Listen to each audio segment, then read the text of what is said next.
Hi అండి, welcome to my channel SR family from Tanuku.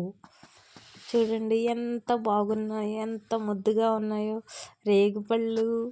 చూడడానికి చాలా బాగున్నాయి కదండి. చూడండి ఎలా దంచేస్తున్నారో మా బావ. రేగుపళ్ళు అయితే తినడానికి సంవత్సరం అంతా దొరకవు కదండి మనకి. అందుకే వాటిని తినాలంటే ఖచ్చితంగా వాటిని వడియాలుగా పెట్టుకొని దాచుకోవాలన్నమాట.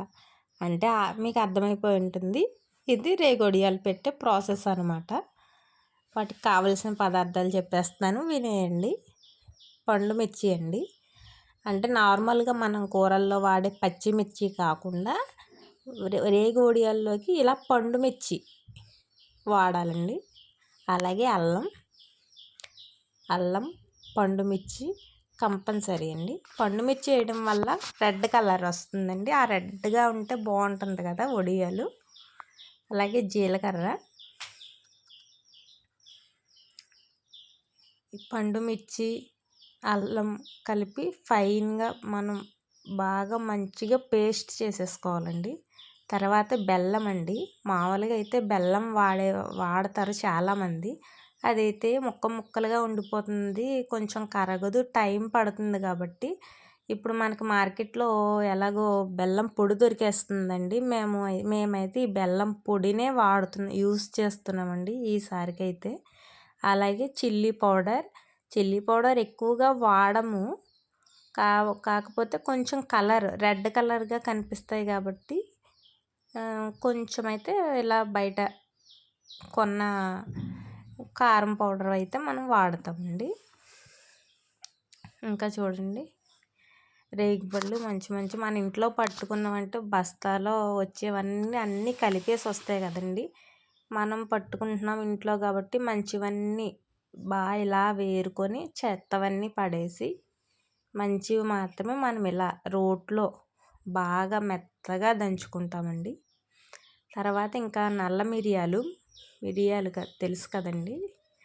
ఈ నల్ల మిరియాలు కూడా మనం మెత్తగా వాటర్ వేయకుండా మెత్తగా పౌడర్ అయితే చేసుకోవాలండి. గ్రైండ్ చేసి పెట్టుకోవాలి. ఇదిగోండి, ఇలాగా చాలా మెత్తగా మంచి పౌడర్గా తయారైంది కదా మిరియాల పౌడర్. ఇదిగోండి, ఇందాక చూపించిన పండు మిర్చి, అల్లం పేస్ట్ అండి, అది కలిపి పేస్ట్ చేస్తాను. అలాగే దానిపైన ఇంకా జీలకర్ర కూడా వేసేస్తున్నాము.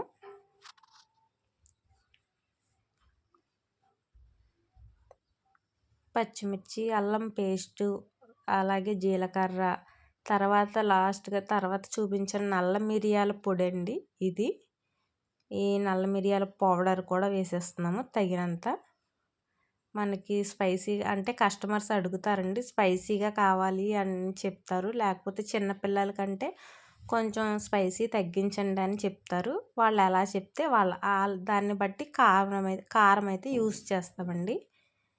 ఇలా ఇప్పుడైతే మనం స్పైసీగా ఉండే పదార్థాలన్నీ వేసేసాం. ఇంకా లాస్ట్ టైం మిగిలిందంటే బెల్లం అండి.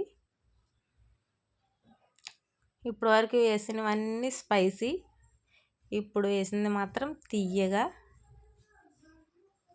తీయదనం కోసం మనం బెల్లం పౌడర్ అయితే యూస్ చేస్తున్నామండి మేము.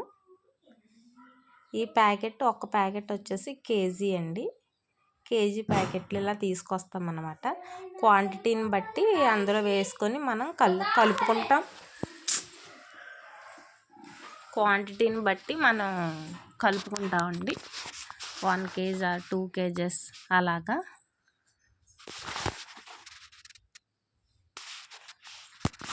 ఇప్పుడు అన్ని ఇంగ్రీడియంట్స్ మనం మంచిగా వేసేసాం కదండి. అన్నీ మర్చిపోకుండా వేసి ఇంకా లాస్ట్గా ఇదిగోండి మా బావ తీస్తున్నారు. ఇదైతే ఇంగువ. మన తెలుగు వంటకాల్లో ఖచ్చితంగా వేసుకుంటాం కదండి, చిటికెడైనా. దీనికి కూడా ఎక్కువ వాడమండి, జస్ట్ కొంచెం. ఎలాగైనా దాని ఫ్లేవర్ తెలుస్తుంది కదా కొంచెమైనా అనేసి ఇంగువ అయితే కంపల్సరీగా వేస్తారండి మా బావ, మర్చిపోకుండా. ఇదిగోని చూసారు కదా, జస్ట్ కొంచెం 2 చిటికెలు అంతే. ఆ కొంచెం వేసేసి ఇంక అన్ని ఇంగ్రీడియంట్స్ వేసేసి ఇప్పుడు ఇవన్నీ కలిసేలా మనం బాగా కలుపుకోవాలండి. ఇందులో ఏమైనా కొంచెం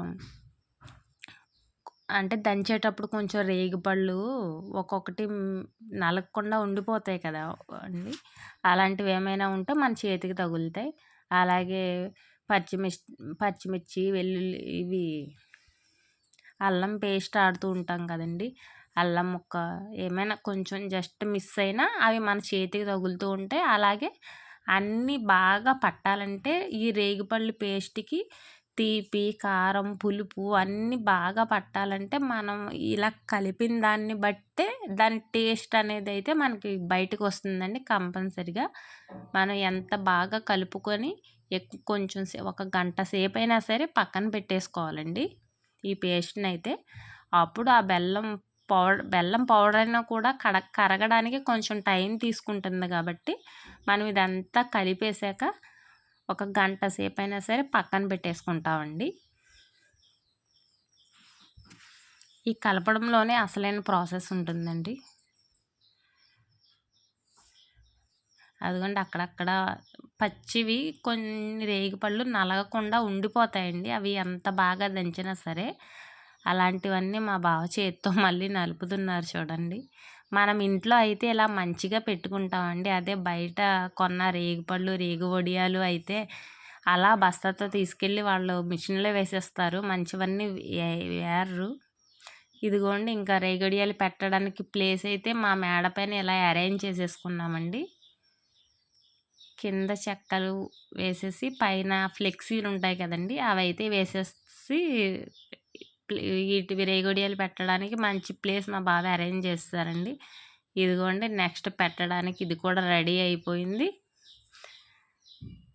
మన రేగొడియాలు పేస్ట్ అయితే రెడీ అయిపోయిందండి. ఇంకా మా బావ పని అయిపోయింది. వడియాలు పెట్టడం అయితే నా వంతండి. వడియాలు పెట్టడమే కాదండి, దంచడంలో కూడా నేను హెల్ప్ చేస్తూ ఉంటాను మా బావకి. ఆయన కాసేపు నేను కాసేపు అలా ఇద్దరం దంచుతామండి, ఒకరికొకరు హెల్ప్ చేసుకుంటూ ఉంటాము.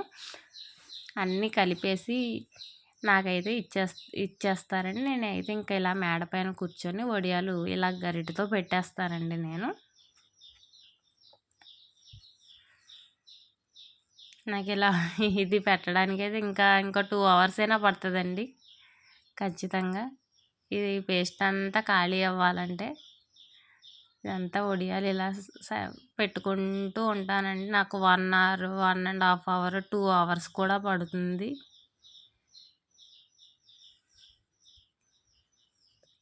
ఈ వడియాలు ఇలా పెట్టిన తర్వాత 3 days అయినా పడుతుందండి మళ్ళీ మనకి ఈ వడియాలు. చూడండి మొత్తం పెట్టడం అయితే నాకు కంప్లీట్ అయిపోయింది. ఇవి మళ్ళీ మన చేతికి రావడానికి 3 days పడుతుందండి. ఎండకి ఎండిన తర్వాత ఒకసారి మళ్ళీ తిరగేస్తామండి వీటిని. తిరగేసిన తర్వాత బాగా ఎండిన తర్వాత ఒక్కొక్కటి అయితే ఒక్కొక్క కవర్లో పెట్టి ప్యాకింగ్ చేసి కస్టమర్కి అందిస్తామండి. వీడియో నచ్చితే లైక్